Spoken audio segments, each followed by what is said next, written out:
12 August মঙ্গলবার সকালে মর্মান্তিক বিমান দুর্ঘটনায় নিহত শিক্ষার্থীদের স্বজন ও অভিভাবকরা রাজধানীর মাইলস্টোন স্কুল অ্যান্ড কলেজের সামনে ৮ দফা দাবি তুলে ধরে মানববন্ধন করেন। সন্তান হারানো পরিবারগুলো স্কুলের মূল ফটকের সামনে জটলা করে স্লোগান দেন এবং বিচার প্রক্রিয়া দ্রুত শুরু করার আহ্বান জানান। কেউ কেউ পুরনো সেই বিভীষিকাময় মুহূর্ত স্মরণ করে আবেগাপ্লুত হয়ে পড়েন। লাশ হয়ে আমাদের কাছে বডি, অনেক মা বাবা আছে বডি খণ্ড বিখণ্ড ভাবে পাইছে।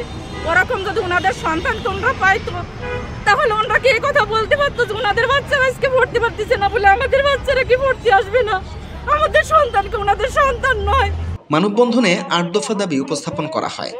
দুর্ঘটনার পূর্ণাঙ্গ তদন্ত ও দোষীদের শাস্তি নিশ্চিত করা, সারা দেশে মাইলস্টোন সহ সব শিক্ষা প্রতিষ্ঠানের কোচিং বাণিজ্য বন্ধ, সরকার কর্তৃক প্রতিটি নিহত শিক্ষার্থীর পরিবারকে ৫ কোটি টাকা এবং আহতদের ১ কোটি টাকা ক্ষতিপূরণ প্রদান, প্রতিষ্ঠান কর্তৃপক্ষের পক্ষ থেকে নিহতদের পরিবারকে ২ কোটি টাকা ও আহতদের ১ কোটি টাকা ক্ষতিপূরণ, রানওয়ে সংলগ্ন শিক্ষা প্রতিষ্ঠান সরিয়ে নেওয়া বা বিকল্প স্থানে রানওয়ে স্থানান্তর, প্রধান শিক্ষিকা খাদিজাকে ৭২ ঘন্টার মধ্যে দায়িত্ব থেকে অব্যাহতি ও তদন্ত শেষে দোষী প্রমাণিত হলে শাস্তি, স্কুলের সিসিটিভি ফুটেজ পরিবারকে দেখানো এবং বিমান বাহিনীর প্রশিক্ষণ কার্যক্রম জনবসতিহীন এলাকায় সরানো।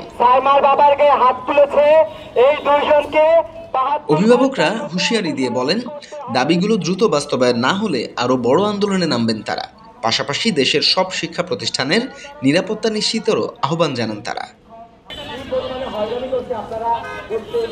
আমরা এই যে মিডিয়াতে নাইট দিয়ে বলছি, আমাদের